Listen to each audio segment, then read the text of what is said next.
Patriot Smoothie here at the end of day 14 of the trial of Tamara, Lich and Chris Barber. More chaos in the court today, really, with the schedule now completely up in the air. The only thing we know for certain is that we got the rest of this week. I'm pretty confident we have Thursday and Friday, and then we probably have next week. After that, there was discussion of dates in mid-November, December. Who knows when this trial will ever actually end at this point, with the dates getting further and further into the future now. I'm sure, in all seriousness, that there will be an end to this trial. In fact, I need there to be an end to this trial at some point, but nonetheless, that's where we are. Everything I reported about the schedule previously is gone. We have this week, next week, and that's about it for sure. And then there's different conflicts all over the place. But nonetheless, tomorrow, Thursday and Friday, the day 15 and day 16, we will hear from the civilian witnesses, because the admissions to argument, Justice Perkins McVeigh deciding in favor of the Crown, saying that the 8 witnesses may be used now in court going forward. And that's where we're going to find ourselves with this, with those 8 witnesses now testifying and starting tomorrow. The PLT witnesses, the defense saying with the PLT officers, Detective Isabella Sear, that's what I heard, I thought it was officer, but anyways, Detective Isabella Sear testifying next week, and the other PLT officers, and the defense saying that that'll probably take the whole week. There's the signal chat. There's at least somewhere around 600 emails, 200 of which have been disclosed by the Crown. The Crown saying that those 200, that massive emails that were in the chats from the signal and the other attachments, the defense wants everything, of course. Now, the Crown said that they got that disclosure from police last week, and then they forwarded it to the defense. They forwarded 200 emails.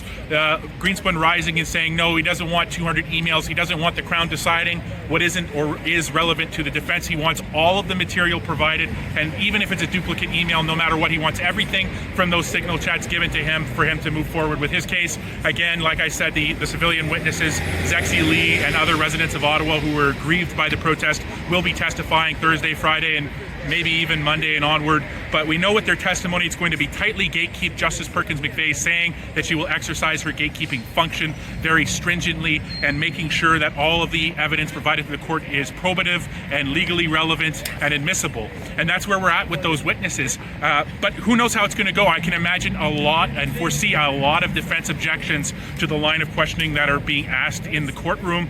Who knows how that's going to go down again with those witnesses, because if you're saying I feel this, I feel that, that's not really legally relevant. That's an impact statement. Impact statements belong at the end of the trial if and when there's a conviction. So we'll see how the court controls these witnesses and administers the trial management role. And a lot of heavy legal justifications for the decision today. Justice Perkins McVeigh again saying that those 8 witnesses will move forward if the Crown decides to even call them, which it sounds like they will be calling those people tomorrow. I don't know what the schedule is for the witnesses, but it's going to be an interesting day, at least tomorrow. And the day after today was a lot of heavy legal arguments, legal citations, Supreme Court this, Ontario Court of Appeals that, and then it was also a lot of technical difficulties. I think we were delayed an hour and a half in the morning, and then another hour at least in the afternoon. So delay after delay, technical difficulty after technical difficulty, and schedule problem after schedule problem. This case has been plagued. It's been plagued, and but Justice Perkins McVeigh is working her hardest to, I think, keep this on the rails, as she would say.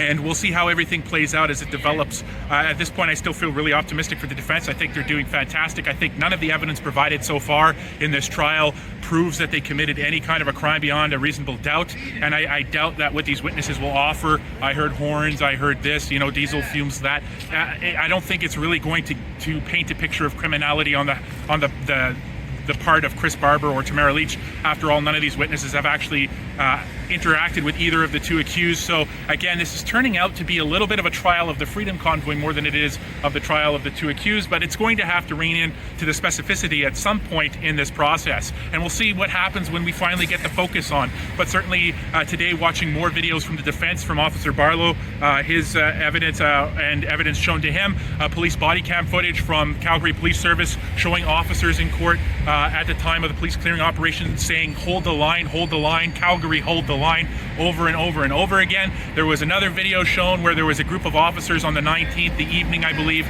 standing around casually in a circle, talking amongst each other, saying something about this was a good role-playing exercise, and saying that another situation was far worse. It's really hard to consider what that means, but it's not good. It doesn't make it look like it was this big serious national emergency when we have protesters on one side dancing to Toto's Hold the Line, and then we have a group of Calgary police officers standing in a circle talking about how this was a great role-playing exercise. So I mean, take from that what you will. And again, of course, the video of Chris Barber shown first, another video of him calling for peace, calling for cooperation with police, all the stuff that we've heard from every piece of evidence admitted by both the Crown and the defense, where they're constantly calling for peace, constantly calling for cooperation with police.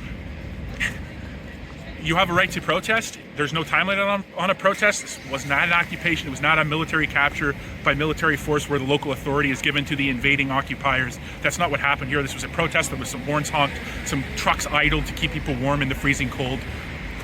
And we expressed ourselves. We expressed our discontent with the situation and how frustrated we were with the government ignoring us. Anyways, from Ottawa, on the end of a long day 14 on Patriot Smoothie, see you tomorrow for day 15.